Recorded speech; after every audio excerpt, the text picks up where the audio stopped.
Shalom, saudara-saudara. Tak bisa disangkal bahwa kehidupan manusia dewasa ini cenderung individualistis. Banyak orang hidup dengan mengutamakan kepentingan dirinya, dan itu terlihat dari berbagai aspek kehidupan. Kepedulian terhadap orang lain semakin menipis. Ketika ada orang yang memiliki kepedulian terhadap orang lain, ia dipandang atau dibilang sok suci, sok baik. Hidup gotong royong mulai ditinggalkan. Padahal banyak orang mengatakan bahwa dalam kehidupan bersama, falsafah gotong royong merupakan nilai luhur yang hanya dimiliki bangsa kita, bahkan dianggap sebagai kekuatan yang mempersatukan. Saudara-saudara, dalam kitab Galatia 6 ayat 10, Rasul Paulus mencatat, "Karena itu, selama masih ada kesempatan bagi kita, marilah kita berbuat baik kepada semua orang, tetapi terutama kepada kawan-kawan kita seiman." Paulus mengingatkan bahwa perbuatan baik yang kita lakukan tidak akan sia-sia. Perbuatan baik tersebut ibarat kita sedang menabur benih, dan suatu saat kita akan menuainya. Dengan syarat kita tetap setia hingga akhir dan tidak menjadi lemah. Saudara-saudara, tentu saja kita tidak berbuat baik untuk mendapat keselamatan atau agar kita masuk surga.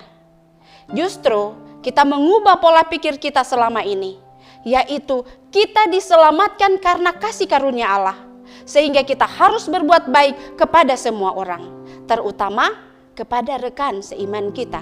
Memang betul bahwa kita harus berbuat baik kepada semua orang, tetapi alangkah baiknya kita juga mendahulukan untuk berbuat baik kepada rekan-rekan seiman kita. Jangan sampai kita terlalu banyak berbuat baik kepada orang lain, tetapi kita lupa bahwa orang-orang di gereja kita juga membutuhkan kebaikan kita. Bahkan mungkin keluarga kita sendiri juga membutuhkan kebaikan kita.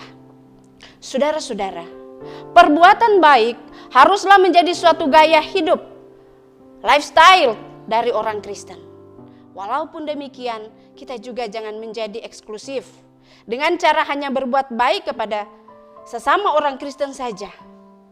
Jika demikian, bagaimana orang di luar Kristen dapat percaya kepada Tuhan jika kita yang adalah umat Tuhan tidak pernah menunjukkan kebaikan kita kepada mereka?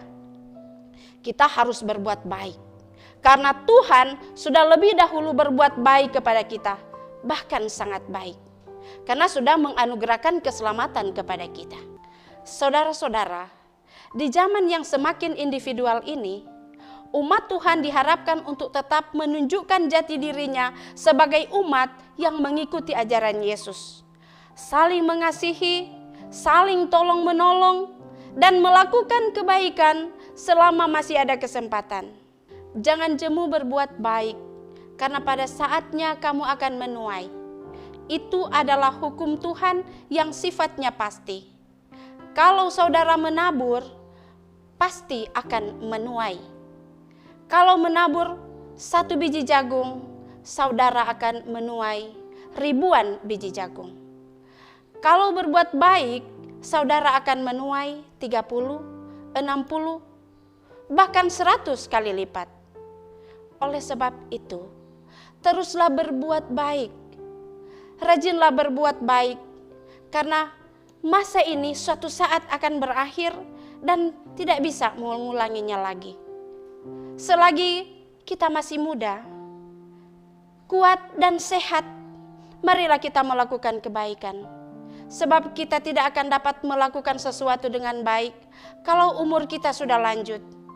Karena jelas kekuatan kita sudah berkurang dan ruang gerak kita sudah terbatas. Perbuatan baikmu tidak berdampak pada keselamatanmu, tapi berdampak pada kualitas hidupmu, keluargamu, dan pada keturunanmu. Jadikan setiap kesempatan sebagai kesempatan untuk berbuat kebaikan. Sebab kesempatan datang hanya satu kali. Setelah itu berlalu dan tidak bisa diulangi kembali.